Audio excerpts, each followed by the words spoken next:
आंवला में लोकसभा से भाजपा सांसद नीरज मौर्य रविवार को जिला अफीम अधिकारी कार्यालय पहुंचे। उनके साथ अफीम की खेती करने वाले किसान भी मौजूद रहे, जो लंबे समय से अपनी समस्याओं को लेकर दफ्तर के चक्कर काट रहे थे। किसानों ने बताया कि उनकी पात्रता और चरित्र संबंधी फाइलें महीनों से लंबित है और समाधान नहीं हो रहा है।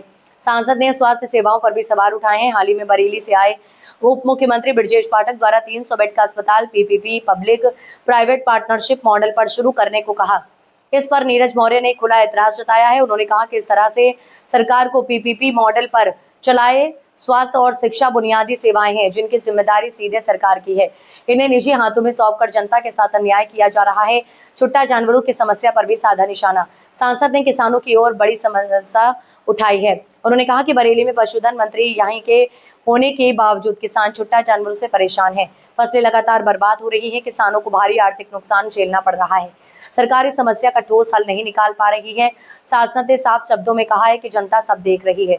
अगर किसानों को राहत नहीं मिली तो आने वाले चुनाव में परिणाम साफ दिखाई देंगे। सांसद जी कल उप मुख्यमंत्री आए थे और 300 बेड अस्पताल अभी तक नहीं शुरू हो पाया है और कल वो कह रहे थे इसको पीपीपी मॉडल पर शुरुआत करेंगे, तो इस पर आप क्या कहना चाहेंगे? अब मुझे लग रहा है इनको सरकार भी पीपीपी मॉडल पर दे देना चाहिए। सरकार एक अस्पताल को नहीं चला पा रही है। हमारे जीवन में स्वास्थ्य से बढ़ के कोई प्राथमिकता किसी की नहीं है। सबसे नंबर 1 पे अगर प्राथमिकता मानव जीवन की है तो वो स्वास्थ्य है। और हमारे नेता माननीय अखिलेश यादव जी ने इतना शानदार अस्पताल यहाँ बनवाया, आज उसको सरकार चला नहीं पा रही है। अब आने वाले समय में वो कैसे चलेगा, वो क्या करेंगे, जब तक उसका कोई परिणाम ना आए तब तक तो मुझे हवाई बातें लग रही हैं। क्योंकि स्वास्थ्य मंत्री जी स्वास्थ्य सेवाओं को इतना बदहाल कर दिया है कि वो ना तो कहीं जा रहे हैं देखने, पहले तो शुरू में निकल रहे थे, लाइन में लग रहे थे, आज क्यों नहीं आ रहे हैं भाई? हमने तो उनको कहा था बदायूं में आइए देखिए, और अगर बदायूं में आके उस मेडिकल कॉलेज को वो देखेंगे और उनके अंदर नैतिकता होगी तो मुझे लग रहा है वहीं वो त्यागपत्र भी दे देंगे। लेकिन वो तो बस बरेली में आए, स्वागत कराया, चले गए। इसलिए इन बातों पे भरोसा तभी होगा जब वहां जमीन पे कुछ उतरे। सांसद जी, छुट्टा जो गाय हैं उनसे किसान बहुत परेशान है। आए दिन अभी कलेक्ट्रेट में भी कुछ किसानों ने धरना दिया था और चूंकि जो मंत्री हैं वो भी यहीं के हैं, इसके पशुधन मंत्री, तब भी बरेली में जो सुविधा है गौशालाएं की नहीं मिल पा रही है, इस पर आप क्या कहना चाहेंगे? सरकार ने इस मुद्दे पे चुनाव भी लड़ा, लेकिन बुरी तरह से फेल है सरकार। आज छुट्टा जानवर से किसान भी परेशान है और हमारी गाय माता भी परेशान है। आए दिन गाय माता भी देखिए कहीं कट रही है, कहीं भूखों से तड़प रही है और किसान रात रात भर फसल रखा रहा है। और इन्होंने जो गौशाला बनाए वो गौशाला सारे भ्रष्टाचार की भेंट चढ़ गए हैं।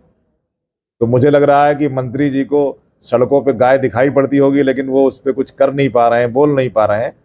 तो मंत्री जी को चाहिए कि या तो इसको ठीक करें या फिर कुर्सी खाली करें, वरना जनता तो 27 में कुर्सी खाली ही करा लेगी।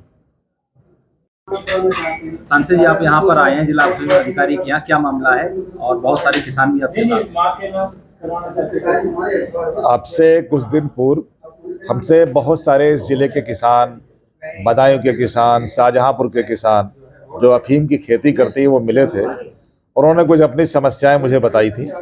मैंने उन समस्याओं को लेके लोकसभा में एक प्रश्न भी लगाया और उस प्रश्न का जब जवाब आया तो किसान लोग उससे उत्साहित हुए और जिन लोगों के लाइसेंस होल्ड पे थे वो सारे लोगों को अब किसानों को लाइसेंस ये लोग जारी करने जा रहे हैं।